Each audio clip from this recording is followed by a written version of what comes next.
It's going great.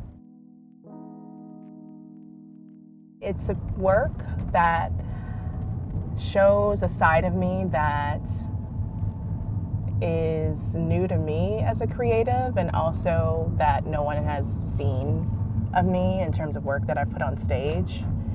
And so that's really exciting and interesting for me. I'm really motivated by how the artists are interpreting it and how we're continuing to find it. But a lot of the things that I love about movement exist in this work. And I'm really proud of it. I created the piece in 10 days, which is wild. The artists we're working with right now are really quick. Some of the movement is a challenge or a little bit out of their wheelhouse, and there's some specificity that I require, which is a stretch for them, but they're all down for it. They're open to the journey. I'm a big proponent of bringing all the things into the room. As a person who is going on my 20th year of being a professional dancer next year, I've seen a lot of separation in terms of movement styles and what belongs in a room or what is considered concert dance and what is commercial dance. It's something that has always bothered me, that discussion.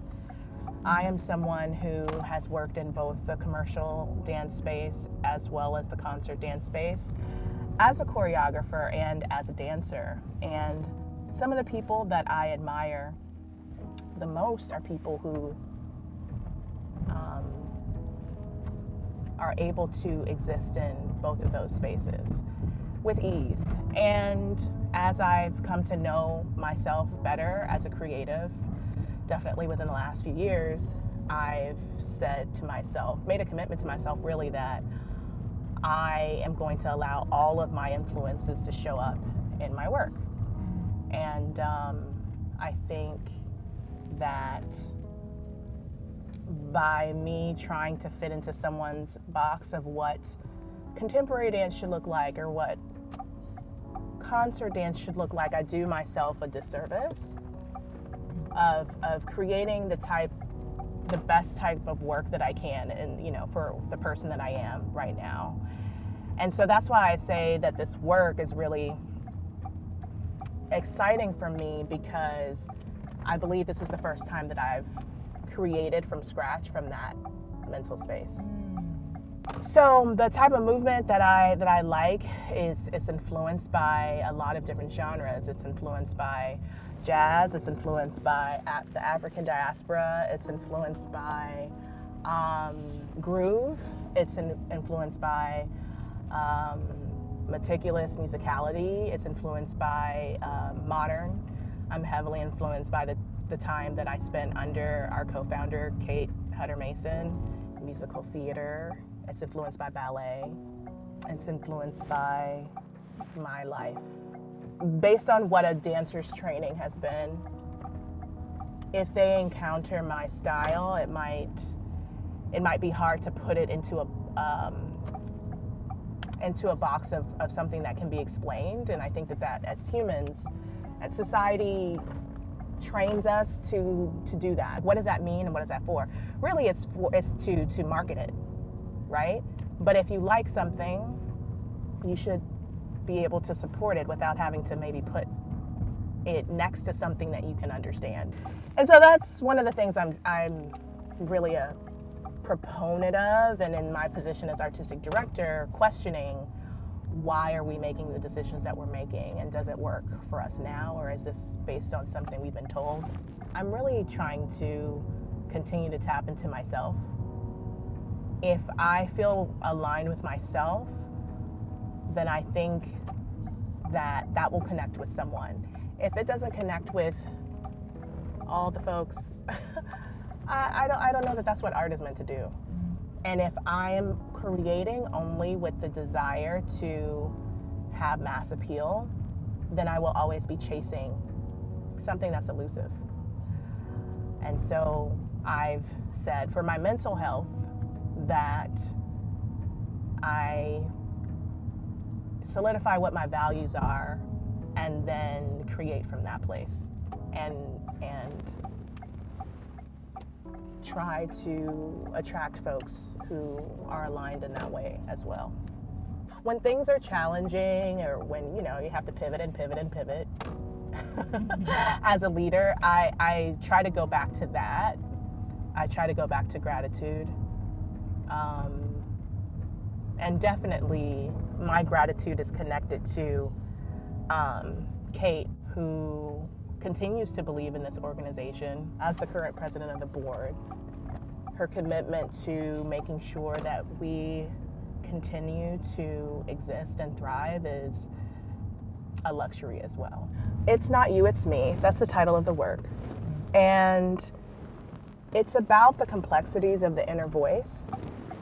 It's about isolation and connection, and the need to listen to your inner voice or fight it.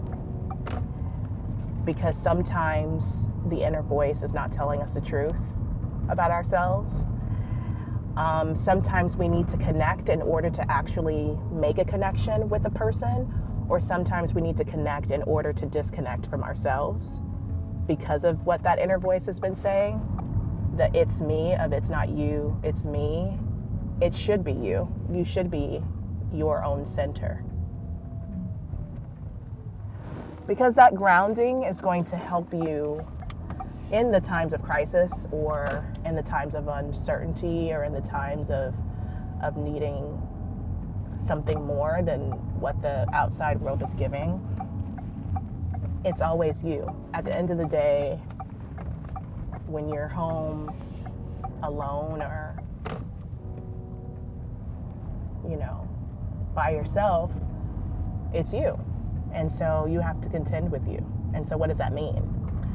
Who knows what that means? But I think once you start asking the question, it's an interesting ride. And so I feel like that is the ride that I've been on the past, I would say, probably starting around like 2019. And so I think that this work is the culmination of me really feeling comfortable with those questions.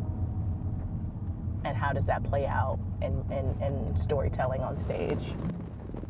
I definitely love to look at movement from a cinematic point of view. I have a degree in film and television production from the University of Southern California. And so I like to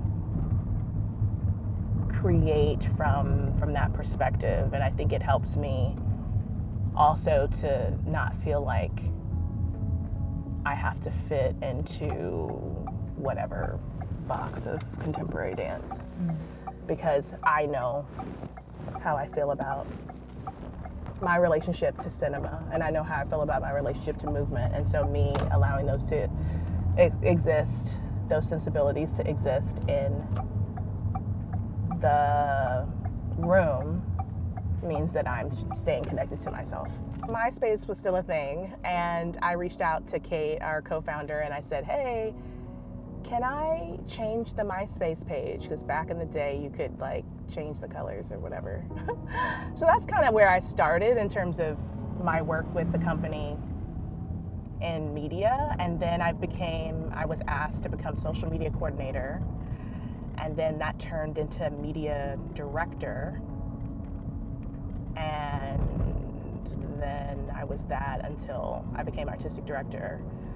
So, but I mean, I have a background in advertising. I minored in it at USC, not feeling like everything has to be a 1-minute reel or everything has to be a snippet. I think there's value in longer form things for people who are searching for that. You know, like, oh, I'm thinking about going to this show, but I don't really know this company. Let me go into the black hole and find everything that I can about this company, or I've never heard of these choreographers. And for those people, there's content for them. And whether that's before a show or they went to the show and they're like, wow, I would love to know more about how this person developed this idea. I loved what I saw on stage. And so then they can have access to that information. I'm working with humans. Humans are not the same every day. There's so many outside forces and factors that affect how a person shows up in the room. And as a leader, that's one of the things that I have to contend with on a daily basis. But right now I feel excited about what we have been working on for the past year.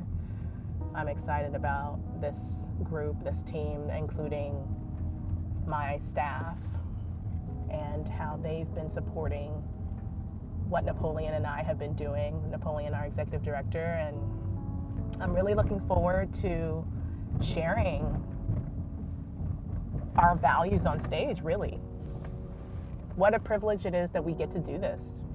We get to create and we get to share it. We get to have people like you archive it for us. And, you know, this is a moment in time that we don't get back. And who knows what tomorrow will bring. So I feel very grateful. That got really deep. LACDC. That got really deep. I was like, wait a minute. I